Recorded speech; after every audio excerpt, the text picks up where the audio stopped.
It's Monday, March 24th, 2025, and we've got some major weather changes to talk about. We've got another severe weather outbreak on the way, it seems like, about 6 or 7 days from now. And then the transition between what we're dealing with right now and that is also going to be quite interesting. So let's dive right into it. Starting off with our day 6 severe weather outlook from the Storm Prediction Center, we do have a rare early heads up for potentially a big severe weather outbreak on Saturday, March 29th, for the entire state of Missouri, a little bit of Kansas, Oklahoma, and Arkansas. We're going to be watching this unfold over the next 6 days. And then guess what? The risk area gets much bigger as we go into Sunday, March 30th. Storm Prediction Center is already talking about potentially a significant severe weather outbreak from plumb up near Michigan all the way down to the Gulf on Sunday, March 30th. It looks like this could be a pretty widespread severe weather event. Now, the one thing that we don't know about this is, is it going to be tornadoes? Is it going to be straight line damaging winds? Is it going to be hail? Is it going to be a mixture of all three? Right now, let's assume that it's going to be a mixture of all three, but we really don't know the fine details yet. We're just giving you an early heads up on what to expect as we approach next weekend. Now, this is, of course, being driven by our upper level wind pattern, which is going to be really interesting here over the next little bit. If you heard me talk about in the last video, this break that we're about to get, that's still on the table, but it just looks like that's going to be a little short-lived. I was hoping it would last farther into April, but it's just going to last a couple days here as we do get this big ridge that's going to pop up over here in the west. That's going to allow for some very warm temperatures to propagate into the desert southwest, over into the Rockies and the south central U.S. Some cooler temperatures are going to be hanging around over here in the northeast as a result of the consistent troughing. And what's going to happen here is as that ridge builds up, there is going to be a window of opportunity for some moisture from the Gulf to kind of sneak up into the central plains. This is going to cause some off and on severe weather and isolated thunderstorm activity throughout the week over here in Texas, Oklahoma, up into Kansas and surrounding areas. But we're not really going to see any major severe weather. Things are going to be ultimately quiet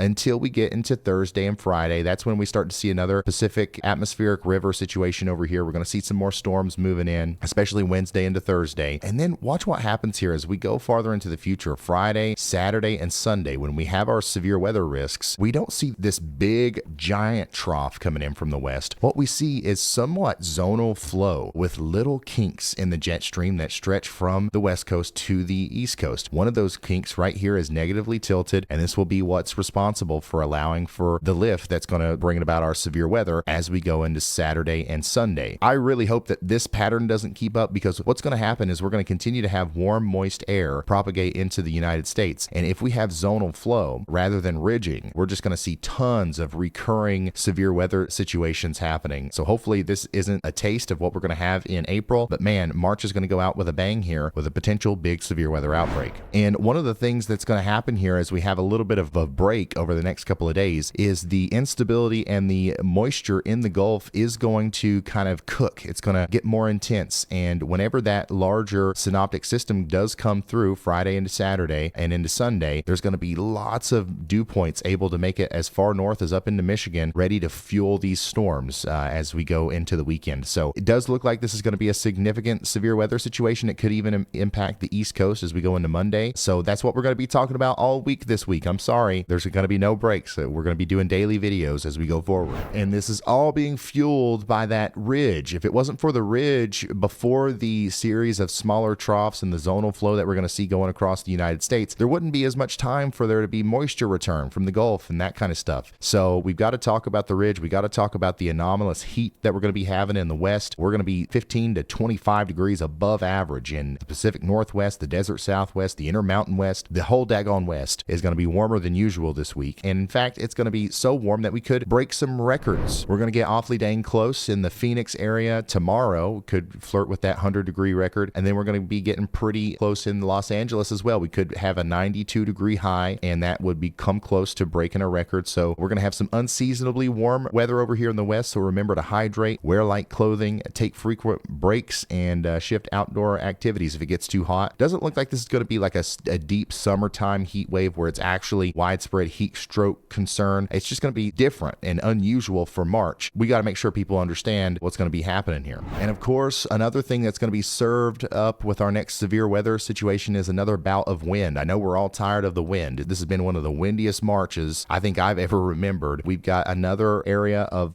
strong winds potentially coming over the plains here as we go into Thursday, Friday, and especially Saturday. We're going to see some places that will see consistent gusts of up to 40 to 50 miles per hour there from Texas up through Kansas into the upper Midwest as well. You can see here on Saturday, things really get quite windy ahead of our storm system here, and that is going to lead to a critical fire weather risk. Right now, we've just got a small area highlighted on Saturday, March 29th, but I imagine that's going to grow larger and also have a critical area in there as well. So get ready for that. We're going to have more fire weather over here in New Mexico, Texas, and Oklahoma this weekend. And where we don't have dry winds, we're going to have wet winds, especially over here in the northwest, where we do expect to have another Pacific atmospheric river going on. The one that's happening right now has already dropped 3 to 6 inches of rain in a lot of Oregon and Seattle. That's going to kind of wrap up, but there's another one coming. And as that one wraps up in the northwest, the last little bout of energy that we're going to get up there is going to be really interesting, as it's likely going to spark some thunderstorms in Seattle, Portland, all the way over into Idaho. And this is very unusual for March. I wouldn't be surprised if this got upgraded to a slight risk. This is the day 3 marginal right here. We could have a little bit of a regional severe weather outbreak in the Pacific Northwest in March as a result of this next system that's going to be moving in. So this is also being fueled by the temperatures, right? If it wasn't for that big ridge, if it wasn't for the high temperatures and the increased moisture that we're going to have up here, we probably wouldn't be dealing with this. So anytime we get a big ridge like this, we've always got to consider things that normally wouldn't happen. And here's one: potentially some hail, some damaging winds, maybe even an isolated tornado or two in daggone Idaho and Oregon and Washington in March. So get ready for that.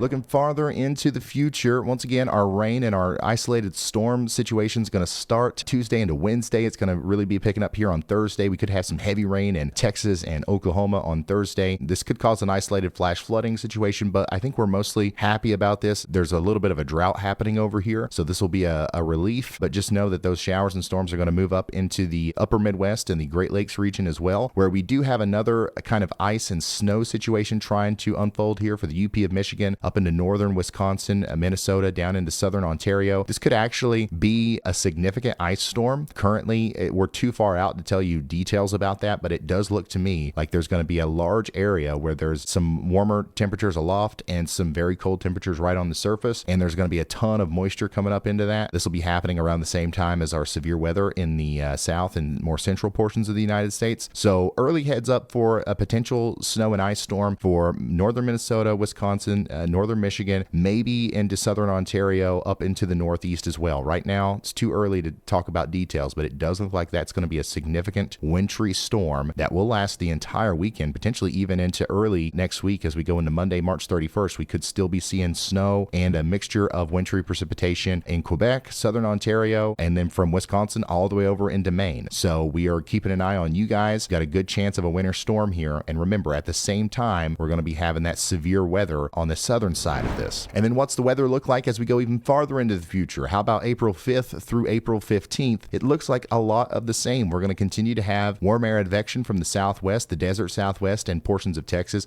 are going to be absolutely cooking. It's going to feel like summer down here. Unfortunately, it doesn't look like this is going to be driven by ridging. It looks like we're going to have continued zonal flow where the 500 millibar jet stream kind of just travels across the United States from the west coast to the east coast. This is something that we didn't have last year, and this could allow for significant severe weather outbreaks farther south. We're concerned about Dixie Alley. We're concerned about the Ohio Valley, and we're also concerned about potential plains outbreaks as well, but this kind of setup usually leads to some more interesting weather farther east. So heads up, in April, it looks like we're going to be active once again. And then we do have a marginal risk of severe weather today down there along the Gulf Coast. That'll be mostly done by the time this video is up. About 6 p.m., those storms will be completely off into the Gulf. And then once again, we're going to have a little bit of a quiet period through Tuesday, and then Thursday, Friday, and Saturday, things slowly but surely start ramping up again. So I'm going to have another update for you tomorrow and the next day and the next day with new details each day. And then eventually we're going to kind of focus on that severe weather situation that's going to be happening in the plains and the Ohio Valley and the upper Midwest. And it looks like we're going to be going live again next weekend. So go ahead and subscribe, turn notifications on, because it's springtime in the United States, and we're going to continue to have a lot of weather to talk about. Thank you for being here. I'll see you in the next one. Goodbye.